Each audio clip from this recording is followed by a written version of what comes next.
नमस्कार, आप देख रहे हैं विश्व खोज हिंदी न्यूज और मैं हूं आपके साथ कुसुम शर्मा। चले बढ़ते हैं टॉप 10 की ओर।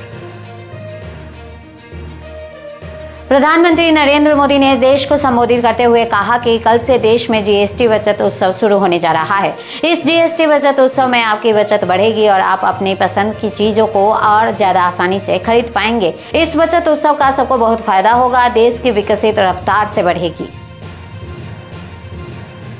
मुख्यमंत्री नीतीश कुमार ने नई APJ Abdul Kalam science city का किया उद्घाटन। चुनाव से पहले नीतीश सरकार ने महादलित विकास मिशन के अंतर्गत विकास मंत्रियों को 25,000 रुपए का टैबलेट अनुदान और उनका परिवहन भत्ता 1,900 से बढ़ाकर 2,500 रुपए और स्टेशनरी भत्ता 900 से बढ़ाकर 1,500 रुपए करने का लिया फैसला। इसी तरह शिक्षा सेवकों को 10,000 रुपए, स्मार्टफोन के लिए और शिक्षण सामग्री के लिए 6,000 रुपए वर्ष दिए जाने की घोषणा की।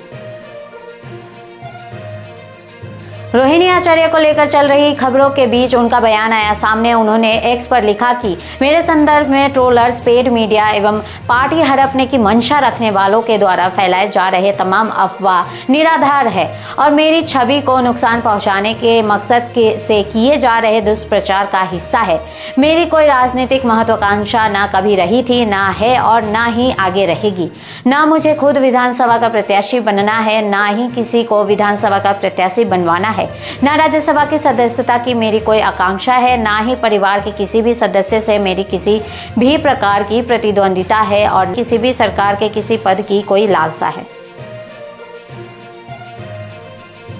बिहार के डिप्टी सीएम सम्राट चौधरी का बयान, कहा बिहार शर्मसार हुआ है, बिहार के लोकतंत्र शर्मसार हो रहा है। लालू प्रसाद का परिवार और कांग्रेस पार्टी अभी सत्ता में नहीं है, तब भी लगातार तीसरी बार राजद और कांग्रेस के गुंडों ने प्रधानमंत्री नरेंद्र मोदी की मां के खिलाफ अभद्र भाषा का इस्तेमाल किया है। ये लोकतंत्र पर कलंक है। जब वे सत्ता में नहीं है तब ये सब कर रहे हैं, जब वे सत्ता में वापस आएंगे तो आप केवल कल्पना कर सकते हैं कि क्या होगा। जंगल राज और आतंक फिर से स्थापित होगा। बिहार का गौरव तार तार हो जाएगा। हमारी माताओं और बहनों के साथ भी इसी तरह के दुर्व्यवहार किया जाएगा। अमेरिकी राष्ट्रपति के H-1 वीजा पर शुल्क बढ़ाने को लेकर मचा घमासान के बीच अखिलेश यादव ने मोदी सरकार पर साधा निशाना। उन्होंने सोशल मीडिया प्लेटफॉर्म एक्स पर पोस्ट में लिखा कि झूठी नकली हरबतिया हुआ वीजा लखट किया। विश्व प्रसिद्ध ठाकुर बांके बिहारी मंदिर में सुप्रीम कोर्ट द्वारा निर्धारित हाई पावर मैनेजमेंट कमेटी के ठाकुर बांके बिहारी मंदिर के दर्शन का बढ़ाया गया था समय। अब आदेश जारी कर तत्काल प्रभाव से बांके बिहारी मंदिर के समय में किया गया परिवर्तन। श्रावस्ती में फिर एक बार बुलडोजर की बड़ी कार्रवाई। सरकारी जमीन पर बनाए गए मकान पर प्रशासन का गर्जा बुलडोजर और देखते ही देखते सरकारी जमीन पर बने मकान को किया जमींदोज। सरकारी जमीन पर बने सरकारी पंचायत भवन को भी किया गया जमींदोज। एक बार फिर श्रावस्ती में बुलडोजर की कार्रवाई से मचा हड़कंप। असम के मुख्यमंत्री हेमंत बिस्वा शर्मा और विदेश राज्य मंत्री ने गायक जुबिन गर्ग के पार्थिव शरीर को दी श्रद्धांजलि।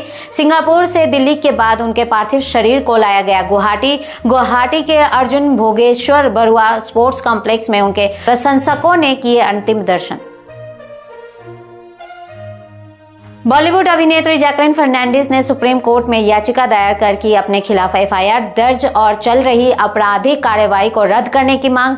मामला कथित ठग सुरेश चंद्रशेखर से जुड़े 200 करोड़ मनी लॉन्ड्रिंग केस से संबंधित।